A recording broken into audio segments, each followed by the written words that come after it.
So, and also it is very important to remember all these things. And if you don't remember, that I think as a human, I was just telling her that he asked me to write one of the things for today what you feel and about the deposit in a relationship. I said being loyal.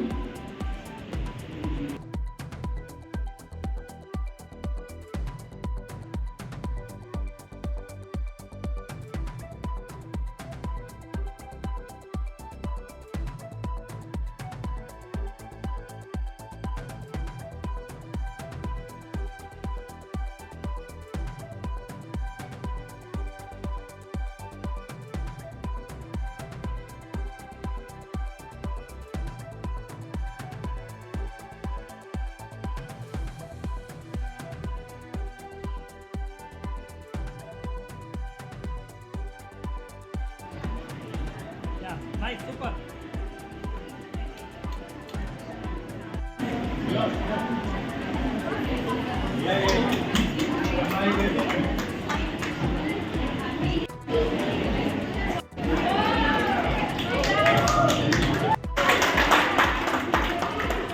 And again, thank you so much.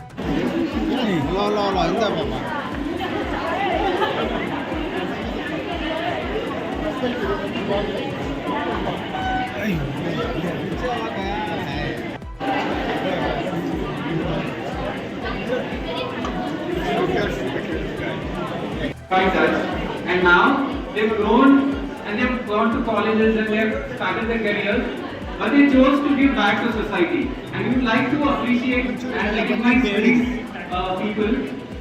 These are the we just want to give ಮಕ್ಕಳಿಗೆ ಜೀವನದ ಪಾಠವನ್ನು ಕಲಿತಾರೆ. ಕೇವಲ ಪುಸ್ತಕದ ಪಾಠ ಮಾತ್ರ ಅಲ್ಲದೆ academic ಆಗಿ ಹೇಳಿಕೊಂಡು ಮಾತ್ರ ಅಲ್ಲದೆ ಜೀವನವನ್ನು ನಡೆಸೋದು ಹೇಗೆ, ಸಮಾಜದಲ್ಲಿ ಉತ್ತಮ ವ್ಯಕ್ತಿಗಳಾಗಿ ಬದುಕೋದು ಹೇಗೆ, ಸಮಾಜದ ಬೇರೆ ಬೇರೆ ಆಯಾಮಗಳನ್ನ ಅರ್ಥ ಮಾಡಿಕೊಳ್ಳುವಂಥ ಪ್ರಯತ್ನವನ್ನು ಈ ಫೌಂಡೇಶನ್ ಮಾಡ್ತಾರೆ. ಮಾಧ್ಯಮ ಮಿತ್ರರು ಕೂಡ ಇದನ್ನು ಜನರಿಗೆ ತಲುಪಿಸುವಂಥ ಕೆಲಸವನ್ನು ಮಾಡಿ ಅಂತ ಹೇಳ್ತಾ ನಿಮ್ಮೆಲ್ಲರಿಗೂ ಶುಭ ದಿನ. ಭಾಳ ಒಳ್ಳೆಯ ಕಾರ್ಯಕ್ರಮ. ಅಂದರೆ ಚಿಕ್ಕ ಮಕ್ಕಳಿಗೆ ಚಿಕ್ಕವರಿಂದಲೇ ಗುಣಗಳು ಹೇಳ್ಕೊಡೋದು. ಮ್ಯಾಥ್ಸು, ಜಿಯೋಗ್ರಫಿ, ಸೈನ್ಸು ಅವೆಲ್ಲ ಹೇಳ್ಕೊಡ್ತೀವಿ ಸ್ಕೂಲಲ್ಲಿ. ಒಂದು ಗುಣ ಯಾರು ಹೇಳ್ಕೊಡ್ತಾರೆ? ಗುಣ ಅಂದರೆ ಏನು? ಸುಳ್ಳು ಹೇಳ್ಬಾರ್ದು, ಪ್ರೀತಿಯಿಂದ ನೋಡ್ಕೋಬೇಕು, ಕರ್ಮ ಅಂದರೆ ಏನು, ನಾವು ಬೇರೆಯವರು ನಮಗೆ ತಪ್ಪು ಮಾಡಿದ್ರೆ ಅದನ್ನು ಹೇಗೆ ನಾವು ಮನಸ್ಸಲ್ಲಿ ಸ್ವೀಟ್ ಮಾಡೋದು, ಇಲ್ಲಾಂದರೆ ದೊಡ್ಡವರಾದಮೇಲೆ ಬರೀ ಕೋಪ, ಬೇಕಿದ್ದು ಆ್ಯಂಗರ್ ಅದೇ ಇಟ್ಕೊಂಡಿರ್ತಾರೆ. ಸೊ ಡಿವೈನ್ ಟಚ್ ಅನ್ನೋದು ಒಂದು ಸಂಸ್ಥೆ. ಶ್ರೀಮದ್ ರಾಜಚಂದ್ರ ಲವ್ ಆ್ಯಂಡ್ ಕೇರ್ ಅಂತ. ಶ್ರೀಮದ್ ರಾಜಚಂದ್ರ ಡಿವೈನ್ ಟಚ್. ಶ್ರೀಮದ್ ರಾಜಚಂದ್ರ ಅಂದರೆ ಗಾಂಧೀಜಿಯವರ ಆಧ್ಯಾತ್ಮಿಕ ಗುರುಗಳು.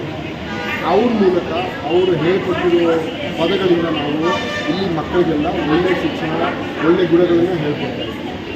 ಭಾಳ ಸುಂದರ ಎಕ್ಸ್ಪೀರಿಯೆನ್ಸು. ಒಂದು 15 ವರ್ಷದಿಂದ ಬೆಂಗಳೂರಲ್ಲಿ ಆ್ಯಂಡ್ ನೂರಾರು ಸಾವಿರಾರು ಮಕ್ಕಳು ಸ್ಕೂಲ್ಗಳಲ್ಲೆಲ್ಲ ನಾವು ಈ ಗುಣಗಳನ್ನು ಹೇಳ್ಕೊಡ್ತೀವಿ. ಅಥವಾ 1 ಅವರ್ ಕ್ಲಾಸ್ ಇರುತ್ತೆ ಅಥವಾ 2 ಅವರ್ ಕ್ಲಾಸ್ ಅವ್ರ ಏಜ್ ಪ್ರಕಾರ ನಾವು ಹೇಳ್ಕೊಡ್ತೀವಿ. ಚಿಕ್ಕ ಮಕ್ಕಳಿಂದ ಏಜ್ 4ರಿಂದ 16ವರೆಗೂ ಎಲ್ಲ ಮಕ್ಕಳಿಗೆ ಏನು ಬೇರೆ ಬೇರೆ ಏನು ಅವ್ರಿಗೆ ಯಾವ ಥರ ಸೈಕಾಲಜಿ ಇರುತ್ತೆ, ಅವ್ರ ಮನಸ್ಥಿತಿ ಹೇಗಿರುತ್ತೆ ಆ ಪ್ರಕಾರ ಅದು ಹೇಳ್ಕೊಳ್ಳೋದು. ಪ್ಲಸ್ ಎಲ್ಲ ಇಂಟರಾಕ್ಟಿವ್. ಸೊ ಬರೀ ನಾವು ಹೇಳ್ಕೊಳ್ಳೋದು ಒಂದು, ಆದರೆ ಇದರಲ್ಲಿ ಏನಾಗುತ್ತಂದರೆ ಒಂದು ಮಾತು ಹೇಳಿದರೆ ಒಂದು ಆಟ ಹೋಗಿ ಹೆಂಗೆ ಇದೆಲ್ಲ ತಿಳಿಯೋದು, ಹೆಂಗೆ ಗುಣ ಜಾಸ್ತಿ ಬಳಸೋದು, ಅದೆಲ್ಲ ಇದು ಮೇನ್ ಇಂಪಾರ್ಟೆಂಟ್ ಇದೆ. ಇವರು ಹಿಮಾಂಶು ದೇಸಾಯಿ ಅಂತ, ಇವರು ನಮ್ಮ ಸೆಂಟರ್ ಡೆಪ್ಯೂಟಿ ಲೀಡರ್, ಮತ್ತು ನಾನು Ashish Mehta. Okay, thank you.